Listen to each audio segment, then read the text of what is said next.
송은재TV 시작합니다.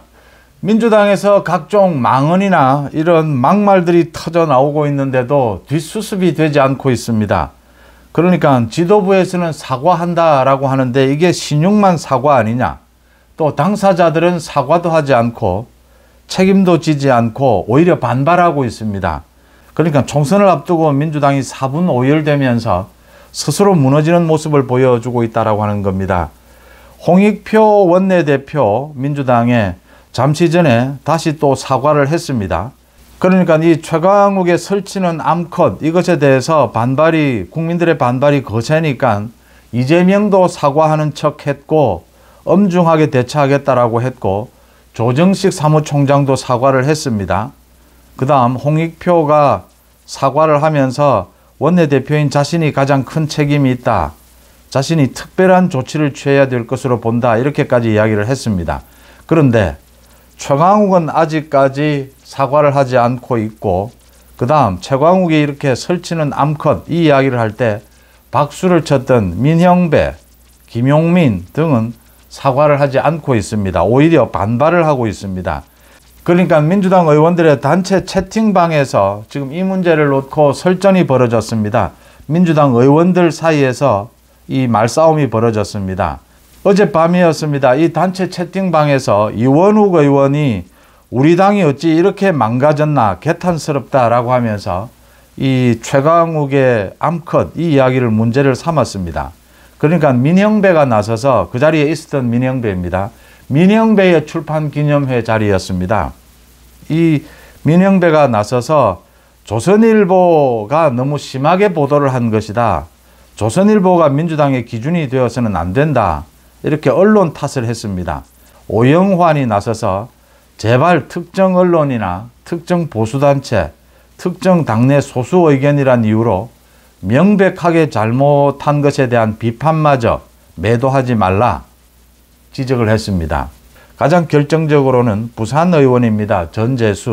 전재수가 나서서 도대체 몇 번째냐 쎄 빠지게 골목길 돌아 놓으면 한 방에 다 말아먹고 제발 좀 말 좀 조심하자. 선거에서 이길 수 있는 말, 폭망하는 말 구분도 못하느냐 이렇게 이야기를 했습니다.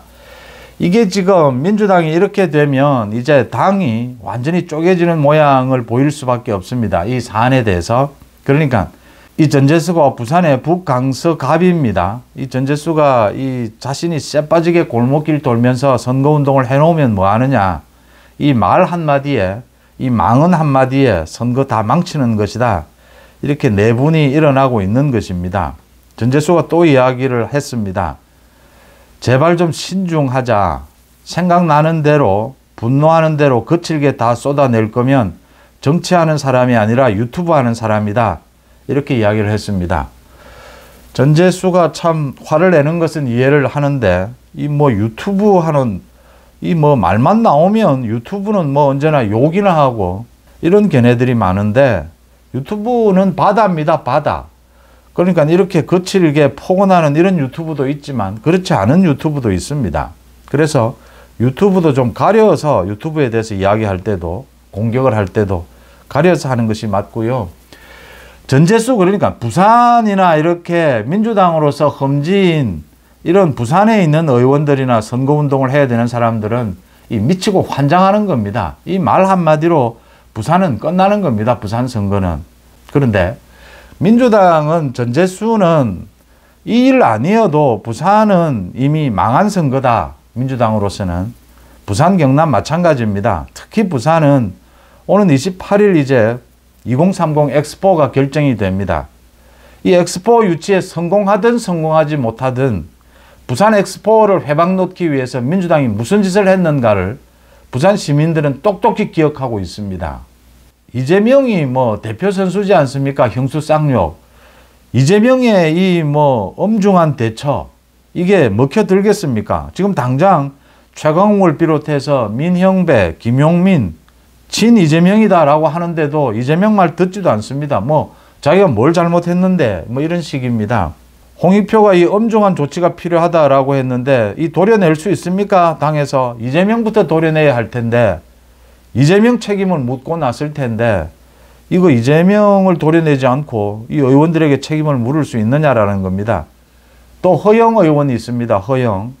어제 이 정개특위에서 선거법 개정을 이야기하면서 기자들 앞에서 국민들은 선거법 알 필요 없다. 그냥 투표만 하면 된다. 이렇게 말해놓고는 바로 문제가 되자 정개특위에서 사퇴를 했습니다. 정개특위에서 사퇴하면 그만입니까? 사과 안 합니까? 해명이랍시고 한 말이 선거법이 너무 복잡하고 어려우니까 뭐 국민들이 꼭 다 알 필요가 없다. 이렇게 이야기한 것이다. 선거법이 어려워서 이 허영 자신도 선거법 모릅니다. 이번 선거.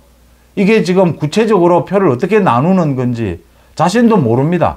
자신도 모르니까 국민에게 설명도 안 되는 겁니다. 선거라는 건, 투표라는 건 당연히 내가 지지한 정당, 내가 지지한 후보자, 투표한 후보자가 당선이 되어야 됩니다. 그런데 지금의 선거법은 그런 식이 아닙니다. 이 위성정당 때문입니다. 이런 짓을 저질러 놓고 국민들은 선거법 몰라도 된다. 자기도 모르니까.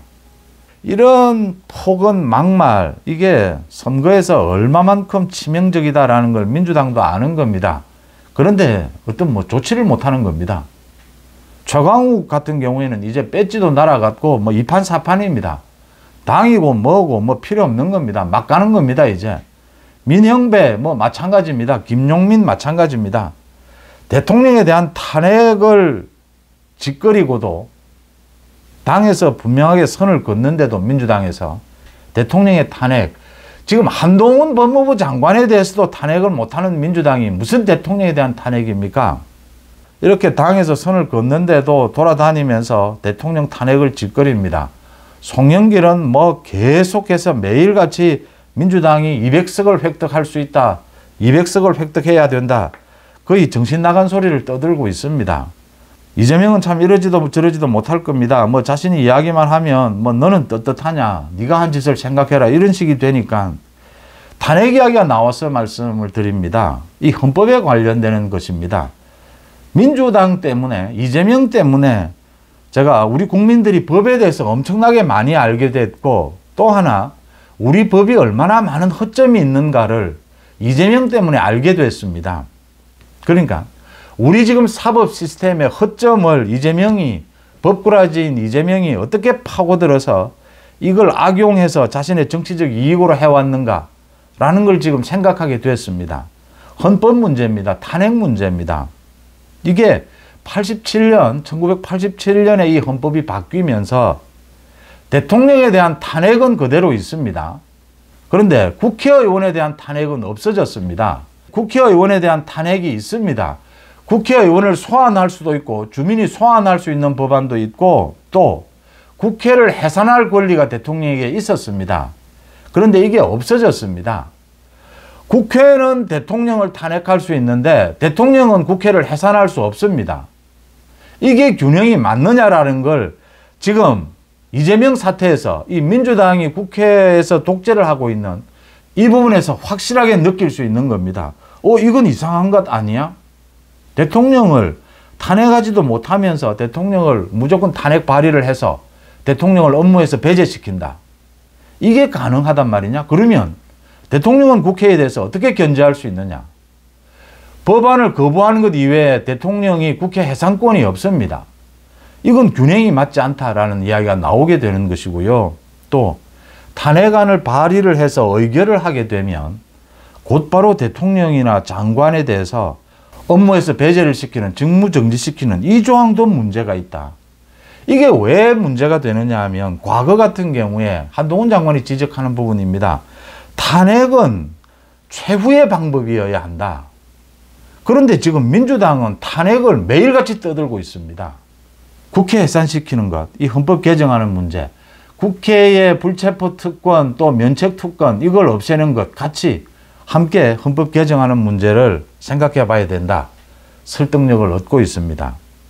이재명과 민주당이 이 막말들에 대해서 뒷수습을 하지 못하고 갈팡질팡하고 있는 사이에 민주당은 사분오열되고 스스로 무너지는 모습을 보여주고 있습니다. 송재TV 마칩니다. 고맙습니다.